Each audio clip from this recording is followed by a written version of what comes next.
In 1974, in that April and May were really, really bad times. And we not only were keeping our heads down, but we were looking over our shoulders. We were watching ourselves because of the Ulster Workers' Council's strike. And I was a student about to do exams, and we had no electricity. We had no food. We couldn't go anywhere in transport because there was no petrol. It was like a curfew. The country had closed down and the streets were dangerous. And then I got word that my friend Michael Mallon had been murdered. And I knew him very well, and he came from the country as well. And we played sport together every Wednesday up at the playing pitches at Queen's, and that's where his body was found. He had been hitching a lift, as we all did in those days, on Sunday night, and for him it was start of the week to come back for the exam. And he was taken to a UDA club and was later found with 4 bullets in his head. And it was tragic. And I recall asking who could have done such a terrible thing. So what should have been ordinary days were extraordinary. And back then, I'd already been involved in the civil rights movement and figured that it would all be over in the early 70s. And this was the early 70s, and it was another 30 years before it was all over, and many, many more deaths later. There were many funerals of friends of mine. That's what we were living through. And it became customary to turn on the news or read the paper and find out that you knew someone else.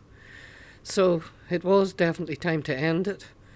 At least, that probably more than anything else gave you the vision that there was something that you had to do rather than just watch it and see it all happen. I know you're involved in many things, but then as we move on into trying to make politics work, which wasn't easy in the north as throughout the 70s or 80s, but then the idea of the Women's Coalition and the idea of, well, I suppose Women's Coalition kind of, I think, grew out of the political system that you needed a party, but you were very active in trying to see if there was a better way. Yeah, and I talk about being involved in civil rights, and by the 70s, the feminism had swept across the Atlantic and women's rights was starting. In fact, our first involvement was around campaigning for the Sex Discrimination Act to be brought to Northern Ireland when we were told religion was the only problem by a Labour government when it introduced the Fair Employment Act. And we said, no, there's a bigger problem here also in relation to what's happening to us. And on top of that, we had the conflict. And in fact, Cathy Harkin from Derry described it as an armed patriarchy, a very conservative patriarchal society. So we were involved in trying to help women who were suffering from domestic violence, to open up refuges and shelters. So I would say we had a pre-existing network already in place. So when politicians said, where did these women come from? It was as if we'd fallen out of the sky. Well, in fact, we'd been together for 25 years before it, working in local communities, grassroots communities. It was a bottom-up movement. Yeah. And often it's civil society actors who eventually do the peace building but are not invited to the table. And so when the peace talks were declared, in fact it was Baroness Mayhew, Lady Mayhew and Baroness Denton, 2 Conservative Party women. After the Downing Street Declaration, they said, we'd love to hear from women about their responses, because mostly male voices that you hear. And by then we had realised that it was really important to have a cross-section of women from Northern Ireland say something about how they saw their future. And I called a big conference outside Draperstown, and they flooded to it in hundreds. And that was when we decided there is something here about forming a coalition of very diverse women who have differences politically, but we could work across our differences and with our differences. And so we were ready when the peace talks were declared. Initially, the British government said that there would be 10 parties at the table because they wanted the small armed group parties affiliated to the loyalist parties in particular at the table. And so the process was designed very creatively, that there would be 10 parties. And I remember sitting down with Avila Kilmurray saying, well, this was a conclusion of our previous event, and now we're being called on, and maybe we should roll up our sleeves and do something. And the proposal was that we would write to the parties, who never bothered to answer the letters. And we said, well, look, why don't we just do it and form it? And the official rang Brona Hines, who was involved in the European Women's Platform, and said, what's the name of your party? And we made it up as quick as that, Women's Coalition. And the reason why it was a coalition is because women from other parties said that they were interested in what we were doing, knowing full well that they might not get chosen as delegates in their own parties. And so they were also part of it, which was a very difficult group to bring together to make consensus over decisions. It took a lot longer to arrive at a decision, but when you did, you went a lot further with it. And that was the beauty of being in the coalition, and it challenged me, because in Northern Ireland you live in a very segregated, separated areas, and people didn't really know that many people from the opposite side. Women did, because domestic violence doesn't distinguish between class or religion. And so we did know each other, but not to the extent that we really knew each other's politics. And that's the test of any peace talks, is to really speak to the other side. And when, like, the talks started in '96, and then when Tony Blair and I came in '97, I mean, the big issue really was how we were going to get the talks back up and running again, how we were going to get it inclusive. And I suppose, Monica, you spent a good bit of time in the election and getting ready for talks, but I think you were always one of the people that believed that inclusive process was the way we'd make progress. What did you think about when, you know, we were moving to a stage where, like, we'd got the ceasefire renewed again, you had the two governments, you had all the parties, you had Sinn Féin coming in, you had the loyalist parties there. Did you expect the unionists to stay in or go out? I mean, I was only newly elected as Taoiseach, but was that worry, would the DUP walk out, would Bob McCartney walk out, and what would happen, would Trimble stay in? Well, let's roll it back a little bit, because what I believe really helped that day was something that we, the Women's Coalition, did. When we first sat down and looked at this concept, sufficiency of consensus, we tried to dissect what that meant. And we knew it had come from South Africa, which was really important in terms of how you made decisions between people who didn't agree. And we asked Michael Ancram, who was the junior minister for the British government, who do you mean in terms of this consensus? And they said the two governments, of course, and the two largest parties, being the Ulster Unionists and the SDLP. And we said, that's it. When you have another group of parties around that table who will not even be consulted or asked for their opinions. So we asked them to change it. And we said sufficiency should mean a sufficient number of parties. Not a majority, not unanimous. Well, a majority in the sense that there would be a sufficient number, 8 out of 10 potentially, or 6 out of 8. Always knowing and worrying that the DUP and the UKUP would not perhaps sign up with the rest of us. It worked. Because on that day that you're speaking about, when Sinn Féin walked in, one party, the Ulster Unionists, were undecided, and two parties had walked out, the DUP and the UKUP, never to come back. Well, the question was, would David Trimble lead his party in, knowing that a large section of unionism had just left? And we said sufficiency of consensus might kick in here, because he'll have the two loyalist parties on his side. And that's exactly what happened. There's a famous picture of him walking in with his senior Ulster Unionist members alongside David Irvine from the Progressive Unionist Party, alongside Gary McMichael, leading his group in from the Ulster Democratic Party. That's what he needed.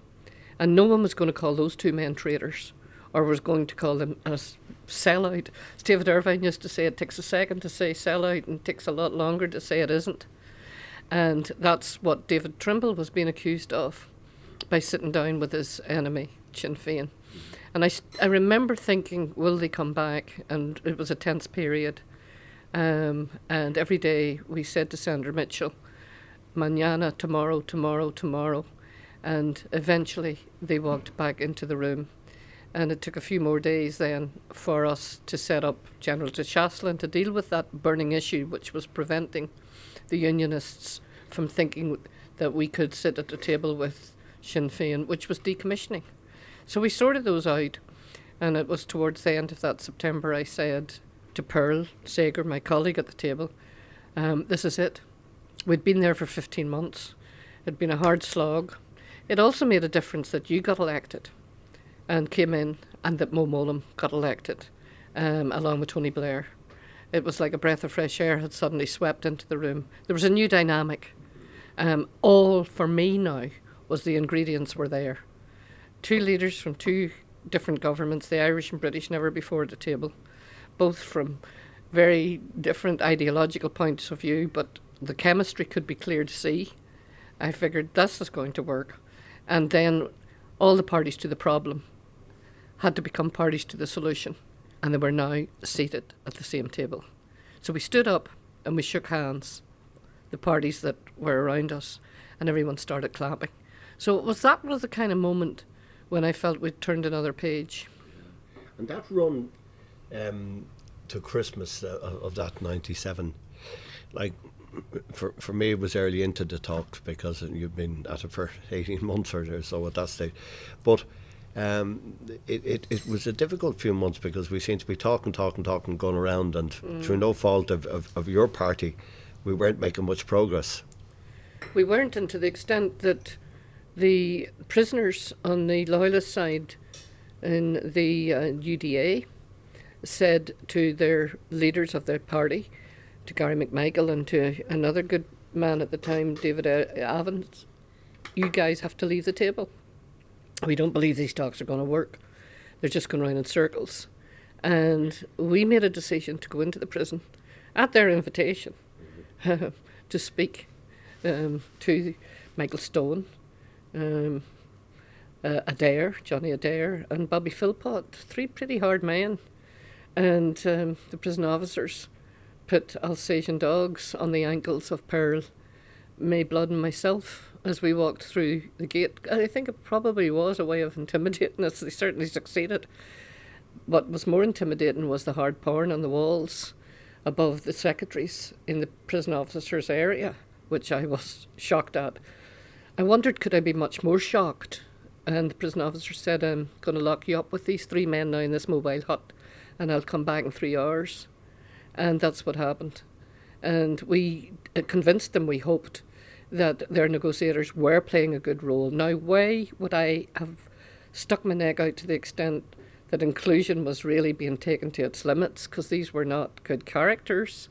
They were in prison for some terrible offences. Michael Stone was famous for what he'd done in Milltown Cemetery that day.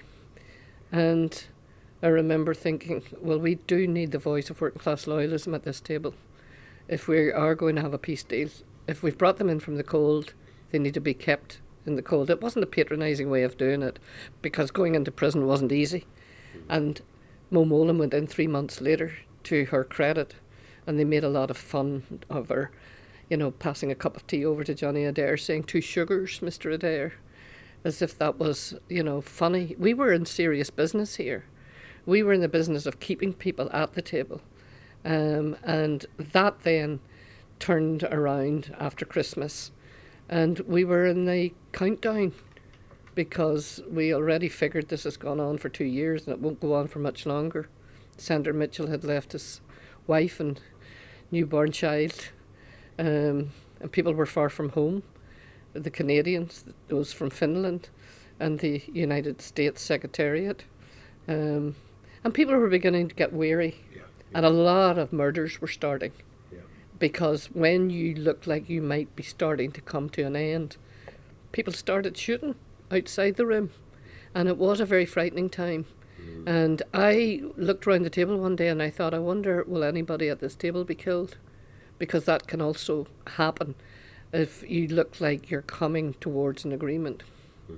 I suppose, you're in a good position because you're moving around just to relay some of the tensions and the real fear that was in that room, because Yeah. it wasn't. I spent a lot of my life in trade union negotiations, but this was a very different atmosphere. Yeah, but and you played a blinder, as did Tony Blair that week, and you in particular, because I remember you getting the word that your mother had passed away, and we saw the toll that would take us on that news, but also attending a wake, going to Dublin, come back for a funeral, and having that big issue of the North-South bodies on your shoulders. After John Taylor had made his famous soundbite, "I won't touch this agreement with a 40-foot barge pole," and everyone thought, this is a disaster. I remember going out and saying to the press, no one's going back to war over this document, because we had read the draft that Monday, and I thought we could still resolve it. That was a complicated issue. I look today and think how many people are talking about North-South bodies, but that night it was huge. And it was, you'd given up Articles 2 and 3 of the Irish Constitution, and in turn there had to be a quid pro quo. Then no one wanted the blame for pulling the thing down. Sinn Féin at the start of that week were not signing up to a partitionist assembly as they saw it. And that was a big issue, but the quid pro quo was around prisoner releases, potentially being members of a coalition government, all of these big, massive ideological changes. So yes, we were going between the parties. And I can remember that discussion about prisoner releases from 5 years to 1 year to 2 years. Mo Molan played a blinder. Yes. She met me in the corridor, bare feet, no wig, because she found it uncomfortable. Having gone through chemotherapy myself later, I understood exactly what it would be like, and how she threw off her wig, and she had an intravenous drip in her arm. It was quite something to see somebody negotiate the way she was doing that night, and it was Sinn Féin that she had to do most of the work with. And she said to me, they're working me over. She was exhausted. And I was able to say to her from my meetings, they're on board. At that stage they had come round. I know the SDLP were annoyed at them because they wanted to discuss the future workings of the Northern Ireland Assembly. And I remember there was a bit of antagonism about, go and chase yourselves. You haven't come near us, and now you're coming in these last hours to talk about Northern Ireland Assembly. But there was humour too, because the building was starting to fill up, and the loyalists were bringing in lots of their comrades who were ex-combatants, hopefully ex-combatants. Republicans were doing likewise. People were carrying in beds, little beds to sleep on. I wish we had some. We sent out for food because we were told Holy Thursday was the last night of the canteen. And this poor fellow arrived in, it had been snowing, with a balaclava to prevent the snow from on a bicycle on his head. The balaclava on his head came in freezing. And security let him up, and Bridge Rogers let a roar out of her saying, and they haven't even got the manners to take their uniforms off. And he whipped the balaclava off him and said, Mrs., I'm only bringing pizzas to the women, which was us. And that's when I realised, wow, look, these guys are bringing in everybody. The building's filling up, something's happening.